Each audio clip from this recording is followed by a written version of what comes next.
News source. Any names, places, or likenesses mentioned are purely fictional, and any information discussed is purely speculative. Guest opinions are their own, and do not reflect those of anyone else. Wherein the Folk is not responsible for content accuracy of any stories that are told, or what people do with these stories. This show is vulgar, sometimes graphic, and due to its content, it should not be viewed by anyone, actually.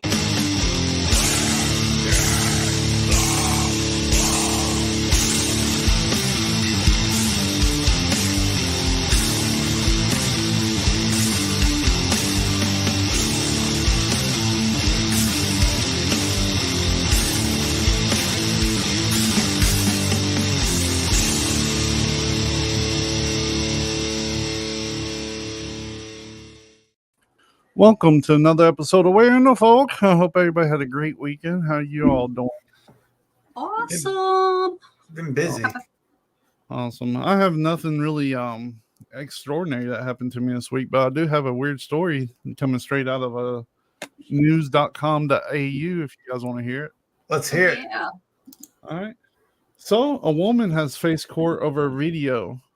Now, this was a video that went viral involving her and a little brown trout. Now, the reason this went viral is for all the wrong reasons. A Tasmanian woman is accused of a sexual act with a live fish on a boat in Tasmania. Wow. They don't go into much. They don't go into much detail what was going on, what would cause this. But Catherine Lee June, 58, appeared in Hobart Magistrates Court on Monday, where she asked the judge for adornment without plea. She faces 3 charges under the Classifications Enforcement Act: publications and firms in computer games, including possession of bestiality product between February 2022 and January of 2023. I was wondering what you would actually get charged with in that scenario. I don't know, but the police apparently alleged that the video was just depicting sexual activity between her and the brown trout. She's also been charged with 2 counts of making or reproducing a bestiality product during the same period.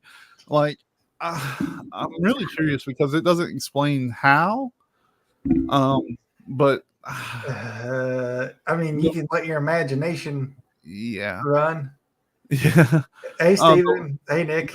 There's actually hey guys. There's actually a co-accused, a 50-year-old Ashley David Hallam, faced court in May of this year as well. So I don't know. Yeah, that's bizarre, dude. Yeah. I remember that, and I was like, what the hell? How was that even possible? Yeah, see, my boss one day, this has been like 5 or 6 years ago. We had a meeting and she's just sitting there and I'm like, you okay? She goes, I just got here. And I'm like, yeah. She goes, and the last story I heard on the news before I got off was that a woman in Vegas was arrested for sexual acts with her German Shepherd in her backyard. And I'm like, oh, wow. She goes, this stuff didn't happen when we were younger. I'm like, no. You just didn't know about it. Yeah. I think that's a lot of social media. Like, nobody knew furries existed, but now they can find each other and they have a community. You know what I mean? Exactly. And that's it. Back, when we were kids, the only time you heard about something off the wall is if it was like, earth shattering. Right. You just didn't hear about, I remember a little boy up in, Maine, New Hampshire or something being kidnapped. That was a big deal, because it was from somebody that wasn't in our state and everything. But, but Mike, yeah, like I said, Mike's comment. Oh God.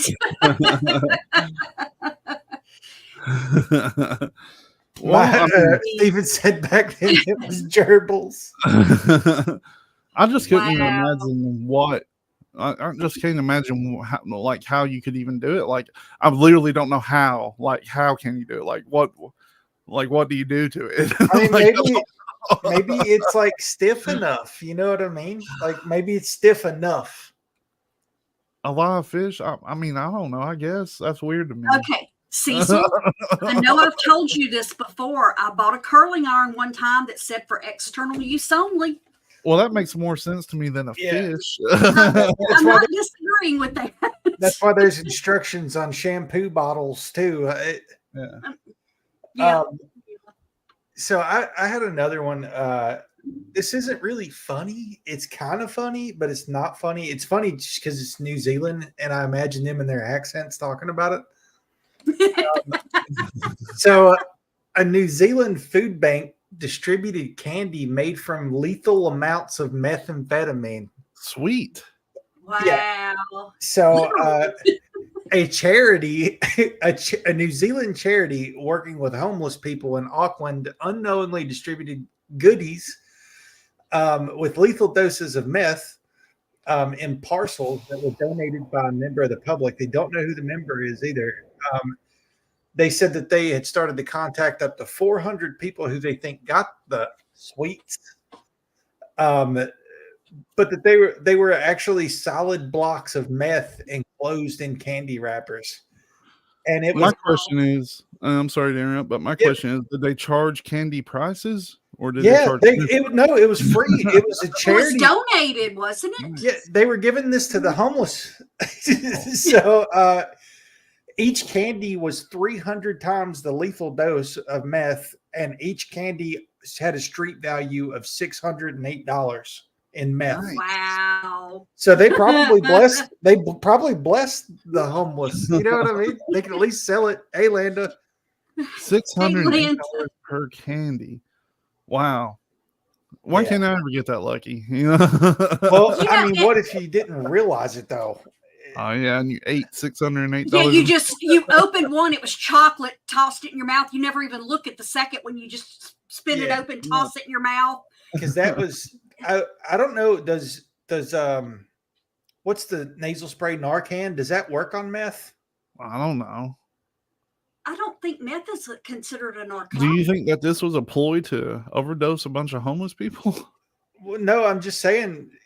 Even if you accidentally popped it in your mouth, it's 300 times the lethal amount. So I think you just die. Like even if it'd be close. Either you'd be gone or gone. You know what I mean? That's crazy. Well, that's so wild. Okay, building off of that, at the U.S.-Mexico border in San Diego, they found methamphetamine disguised as a shipment of watermelons. What? Oh yeah, I seen Yep. that.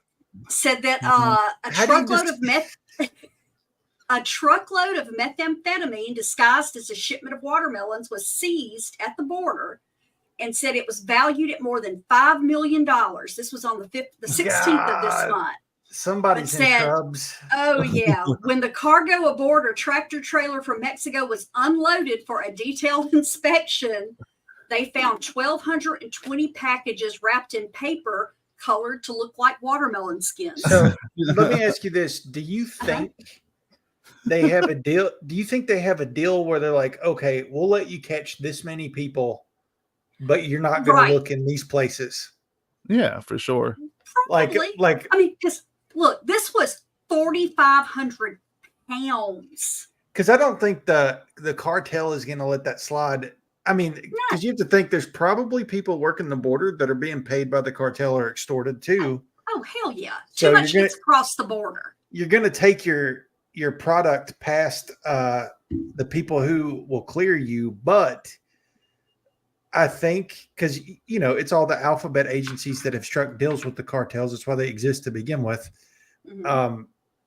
You have to think like in these executive cartel board meetings with our agencies, they have to be like, look, we'll let you do this, but you have to let us bust this much a year to make it look like our tax money's going towards something. You're right. You know what I mean? Because You're it's been exactly right. It's been proven that they're mixed up with the cartels, and it makes sense because they're like probably $1 trillion industry at this point. Yeah. But yeah, I mean, and the thing about it is, you can look at it and obviously tell it's not a watermelon. But if you had it piled in with actual watermelons, nothing about this would catch your eye. I mean, they actually, it's the light green. They've got dark green painted on it, like stripes and stuff. I mean, somebody took the time to try to make it look watermelony. Yeah, that's Mhm. crazy. Do you think they use crayons? No, it's shiny, so I'm thinking they probably used Sharpies. acrylics. Yeah, probably Acrylics. Sharpies. Yeah. Yep. Yeah. I don't know. That's so. At least they're getting more creative with their attempts. You know. I mean, I can respect game. Did you ever? I don't even know why I'm going to ask you this. If you ever watched Cheech and Chong, the one where they came back across the border with the van that was made out of weed Yeah, and it caught on fire. I did stack in one more funny but not funny story. Okay. Let's hear What it. you got? We can keep it locked for another few minutes. So a woman who faced eviction over her 3 emotional support parrots wins $165,000 in a federal court case. So she faced eviction from her Manhattan apartment over her she calls them her emotional support parrots, and she's going to get the 165 G's plus an additional $500,000 for her apartment under a consent decree announced by federal prosecutors. And it basically says that this was under dispute. She purchased an apartment at the Rutherford in Manhattan, Gramercy Park in 1999 and moved in with her birds. And the birds are still alive. Birds live forever. Yeah. So her neighbor, Charlotte Cullen, started complaining in 2015. She said, "Oh God, I still wake up with nightmares of the birds screaming in my head." and she told that to the New York City EPA, who sent inspectors 15 times, but didn't apparently find any evidence of excess noise. No bird screeching, no noise. An inspector wrote in 2016. She submitted, Lesser submitted letters from her shrink explaining that she did in fact need the birds for her mental well-being. But the Rutherford board, I guess this place has an HOA. They began eviction proceedings in May 2016. So she moved out, filed the complaint with the Department of Housing and Urban Development in 2018. And then HUD found probable cause to believe that they had violated their rights. And rather than to just settle out of court, she took them to court, and all in, she's going to be close to $1 million. So are they Wow. giving it, like, are they just letting her live at the apartment for free from like now until eternity and giving her a shitload of money? Is that what's happening? I think that she had either sold or sublet her apartment. So she's been gone for a while. She's been gone since 2016. Huh. Yeah, they evicted her in 2016. Wow. So she probably found a peaceful place for her emotional support guineas. Yeah, that's good. That's good. Yeah.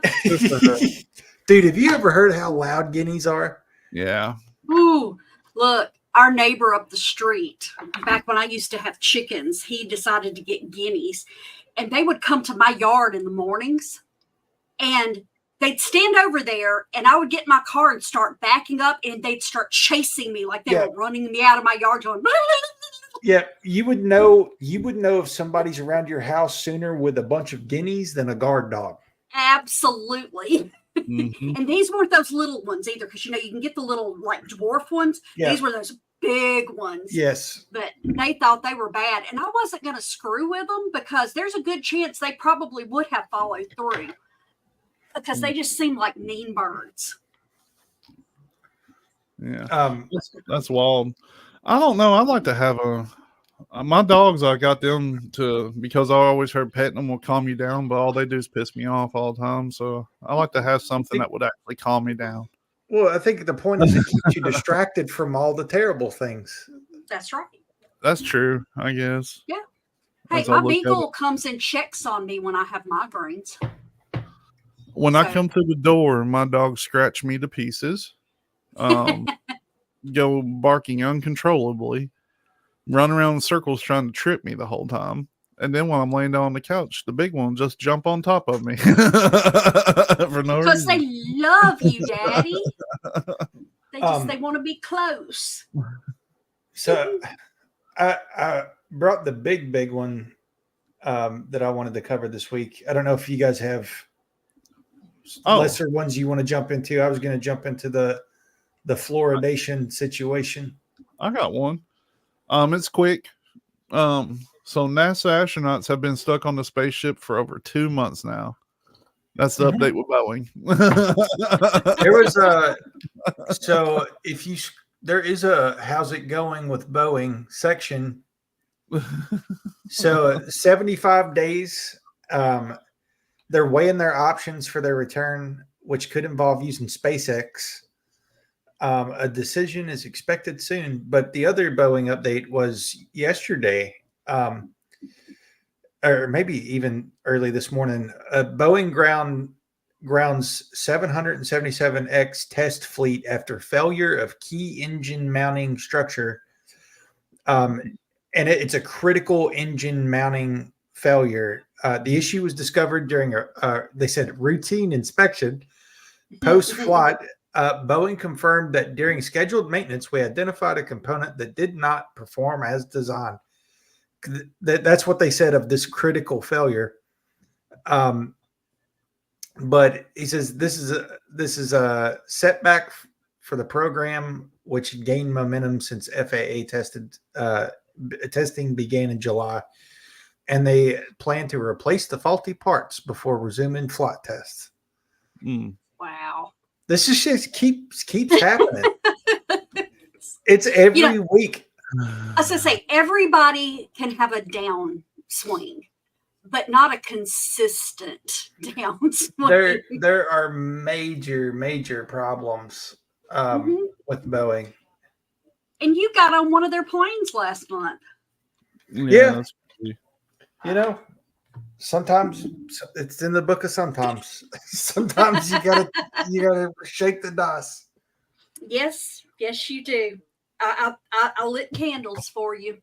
If it would have went down, you would have had a good story. Mm-hmm. Oh, I would have sued. I would have sued on your behalf, and I would have taken care of your puppies for the rest of their lives with the money we got. Yep. So the fluoride thing. There was a big thing that came out yesterday. Huge thing that came out yesterday. That's always been a conspiracy, and it's always been deemed a conspiracy. But a U.S. government report, because it has to come from the government before it's true. But a government report revealed that fluoride levels in drinking water at twice the recommended U.S. limit. Now, keep that in mind. That's a key subject that we're going to be talking about here. But within the safe limit set by the World Health Organization, may be linked to lower IQs in children.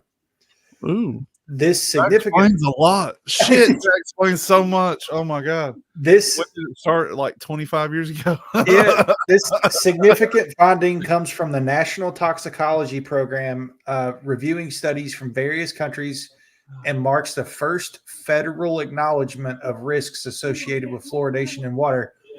And I really want to get into this because there's a lot of misconceptions with all of this too.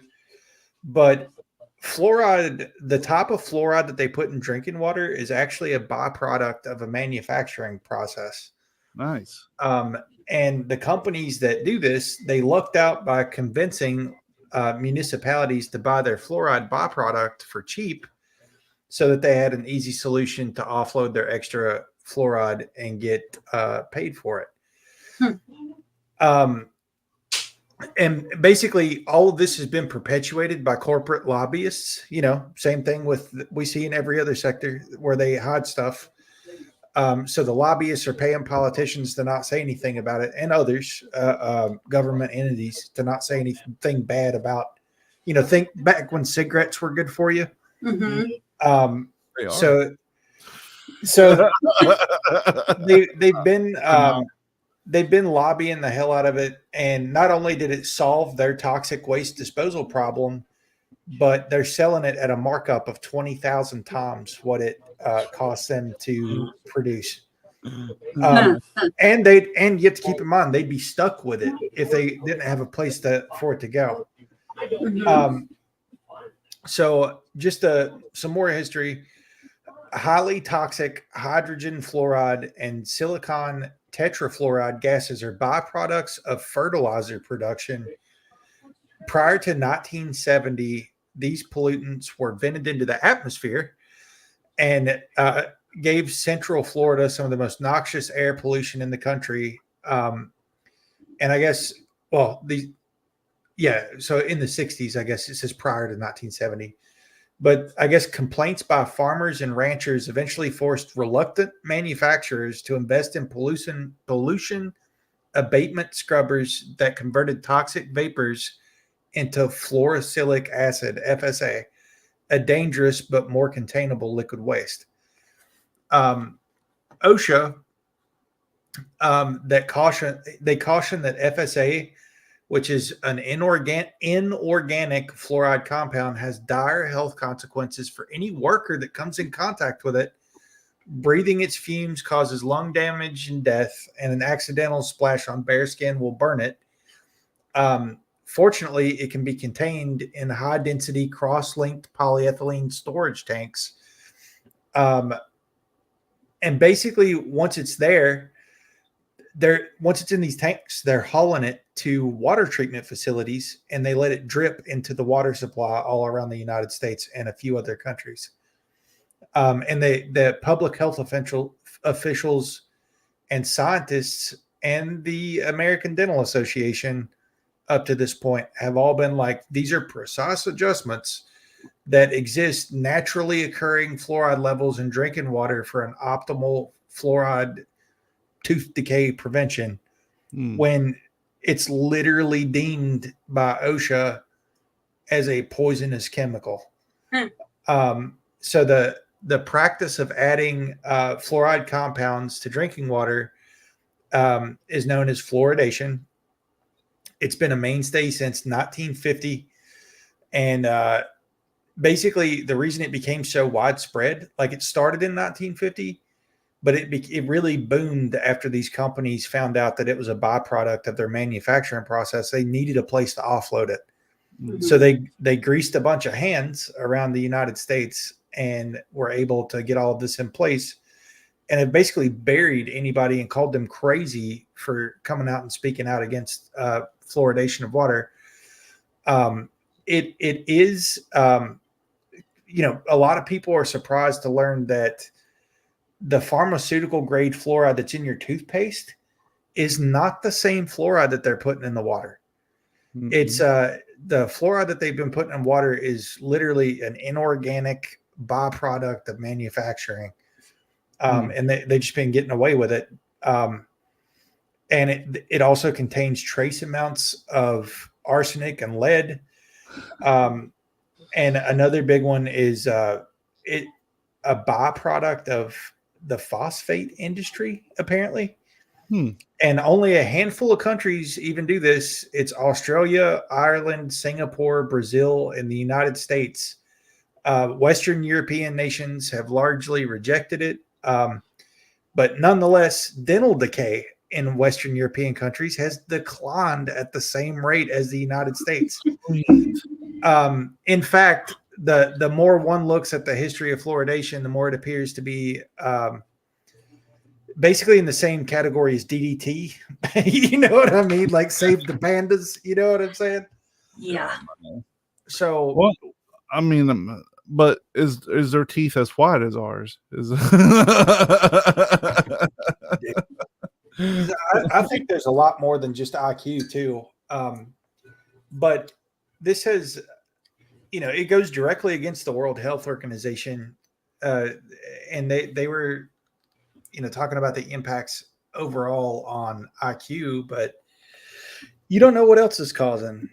We've had cancer booms since the 50s too. And it's a combo of stuff. It's the drinking water. It's your clothes. It's what you're eating. It's all the seed oils. Mhm. Um, I remember in uh, grade school, they had like this fluoride program that you literally 2 mornings a week, the classroom lined up and they handed you a cup with fluoride in it. And you put it in your mouth and squished it around like mouthwash and then spit it back in the cup and threw it away. Mm-hmm. well, and who And knows whether that was, I mean, you just don't know whether you were getting right, the byproduct or regular fluoride. exactly, no idea. Because Well, I'm lucky in that I have well water. I mean, there are times I hate it because you can't control your water pressure as well as you can with city water. But the only thing in my water is, ground iron because, Yeah. If you leave something water in something for a long period of time, it's going to turn orange because of the iron content. But we haven't talked about it in a long time, but the grade school that we went to, we did the swish, and then they also gave us another little cup that we had to drink. Yeah, Do you that was know? weird. Yeah. It was weird. We've asked a lot of people who went to school with us about that, and they all remember it. Yeah. So they'd bring in 2 cups and they'd make you swish one and they'd make you drink the other one. And they were both supposed to be for your dental health. Yeah, it was weird. I don't understand that because how would swallowing something I don't be know. good for your dental health? They did a lot of weird things at our grade school. It was supposed to be the school of the future. Yeah. But Stephen said that in Arkansas, any city with a population over 5,000 is required to put it in their water. I think that this goes back to something we talk about often is, the trade of things for convenience has destroyed us like over the last 50, 60, 70 years. Right. Well, look at the things that are legal here or that you go to Europe and they would throw you out of the country. Roundup. There's no Monsanto in Europe. It's, that's in third world countries in the U.S. Monsanto, they definitely, they'll get me started. I'm glad that they lost that lawsuit about Roundup, but there's still so much more that they do to farmers. Like what? Oh yeah. You've heard the stories of how like their GMO seeds, if the wind blows them onto another property, they start suing the other people. Yes. To take their land. Yes. Yeah. Like if we had a fair system, the government would be like, "What are you talking about?" Yeah. Like, I don't know. Like, I just think it's crazy. Like, oh yeah. I like to touch on the school of the future. I want to go on a tangent about this because we told you about this school, didn't we? Where we went to elementary school, it had no walls. So you'd be sitting here and they'd be talking about math. Then right here, they'd be talking about English. Then right here, they'd be talking about social studies. Now ask me why I don't have an attention span. All of it at the same time. And looking back on it, I feel like they were trying to give us ADHD, like trying to make us not be able to focus on anything. Is weird. The only comment I have about that is that it was also a form of psychological torture. Yeah, because each grade, you were afraid of like the next grade up's teacher. Yeah. And you could hear them literally screaming like at the top of their lungs at kids, like just screaming their lungs out like drill sergeants almost. And if you told on anybody, you had to wear a sign that said tattletale, and you would get in more trouble than the person that did the thing. Oh, wow. And you had to stand against a wall with your arms out like this and watch everybody play during recess. And if your arms fell down, you had to do it again the next day. Yep. Oh, wow. Yeah, no, that's, I can remember going through it when I was in school, and I know it's way different now, but, you got sent to the office and you could be paddled without a second thought. I mean, they didn't call your parents and say, hey, is it okay? If you went to the office and it was for certain transgressions, you got paddled. So now, it was right after they just outlawed that. But what they would do instead is encourage violence between kids. Well, ours went from, I remember when my kids started school, you had to sign a form if your child was not allowed to be paddled.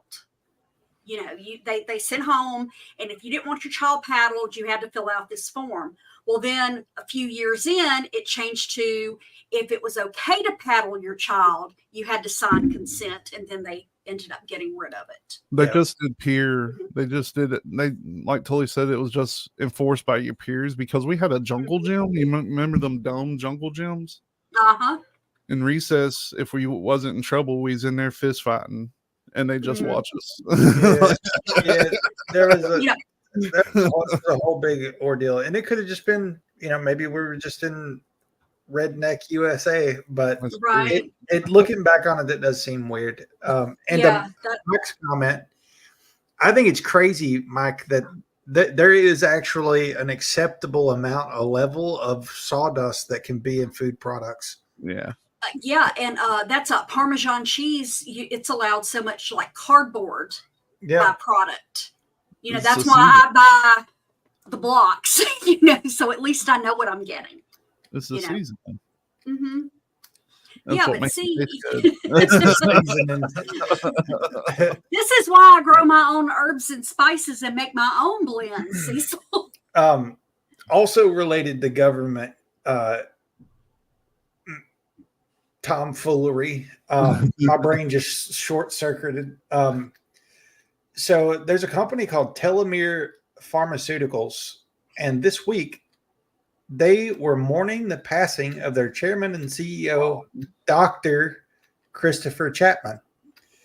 Now, they were in a preclinical stage. They're a pharmaceutical company focused on the development and commercialization of Telomere 1, which is a drug to promote longevity in humans and dogs through the treatment of age-related conditions. This started in 2009, I guess. There was a Nobel Prize awarded for the discovery of the roles of telomeres and related enzyme telomerase with the production or protection of DNA. During cell division, DNA has to be copied accurately from end to end, and when portions are missing, DNA shortens as entire sections of the genetic code are cut off, and the degradation leads to aging and age-related diseases. So it's the only known drug in the world that modulates telomerase to promote the actual repair, so a cure of lengthening your telomeres, thus restoring high fidelity and accurate replication of DNA. The same week that the CEO went 6 feet under, they were featured in an ABC exclusive highlighting the promising age reversal outcomes in 2 senior dogs. They showed remarkable improvements. Zeus, a 12-year-old German Shepherd, experienced complete remission of terminal cancer, while Benson, a 12-year-old Newfoundland with severe arthritis and I believe hip dysplasia, completely regained mobility. Wow. So, nope. Full stop. Executed. You know what I mean? That will never make it to shelves. No. And it sounds like they may have accidentally figured out how it would help humans too. Dude, you would have no. I mean, it basically is the cure to death. You know what I mean? Like that could extend lives. Imagine how pissed off they would be if something came out that could extend your life to 300 years. Yeah. They'd be furious. Now, I promise you, though, they will continue to develop it in a totally different facility, and certain personages will have it available. Yeah. But you nor I will ever see it. No. You know, and for the record, remember the plane wreck we talked about last week with all the scientists and stuff? I have not heard one word about it anywhere. Nope. No. You won't. And I have been intentionally keeping an eye out, you know. That's what happens. It. There was some more weirdness going on with billionaires. Did you see where there were billionaires that died on a boat again this week? What? No. I don't have all the details. Maybe we can put the story together for next week. But there was a very powerful billionaire that died on his yacht, and I believe it was some of his family too, but a lot of the crew members survived. I think it might have been a Hathaway. Hang on. Let me see if I can rip this. Hathaway is only Hathaway. That's I'd like to know more about that. Anytime that this happens, it seems like, I don't know, to be a billionaire, you have to have a certain mindset anyway. I knew a man that had a lot of money one time, and I asked him how he got rich. And he said you got to be shady and cutthroat. And he wasn't a billionaire. You know what I mean? It was a lynch. Okay. A lynch? Oh, wow. Hang on, I'm looking through. So, come on. Yeah, we're just gonna have to glaze over that one for now. I don't want to like. Well, I've got one I want to throw at you. In Brooklyn, there was a 9-year-old little boy that was reported missing. He left his apartment at 7 a.m. on Thursday, but he didn't show up to school. The parents called the police. They put out a description of the missing child, including, what he was wearing and everything. And CBS actually sent out a helicopter to the scene, just to kind of look around and everything. And as they were coming around the apartment complex, they look up and they see a 9-year-old little boy sitting on the roof in a chair playing hooky from school. Nice. Yeah. That'd be fun. And that's how they said because he fit the description of the missing child, they called it in, and that's where he was. He just decided he was going to take a day. So I think there's definitely a story here. So tech billionaire Mike Lynch was confirmed dead after his yacht sank a day ago. Or this article's from a day ago, I'm sorry. Mm-hmm. But then apparently his co-defendant in a case also died days later in a car crash. So oh my God, I want to know more. We're just gonna have to put it together for next week. There may be a lot to that story. Wow. Definitely conspiratorial for sure. They'll probably hang out with Epstein somewhere. So it's got to be something big for a billionaire like that. That'd be like Bezos getting axed off his yacht. You know what I mean? Yeah. That's a wild.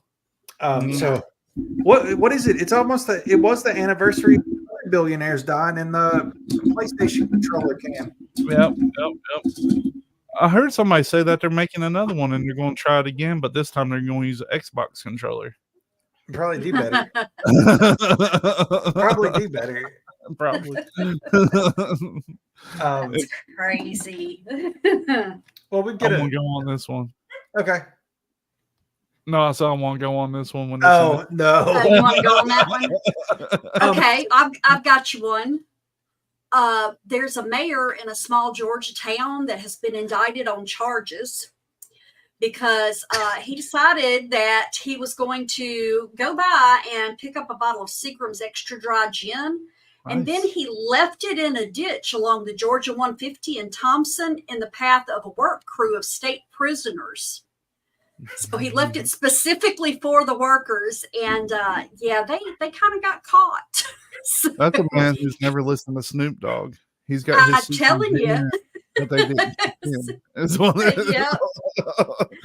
So yes, they had him on $5,000 bail, and he is facing felony charges. That's crazy.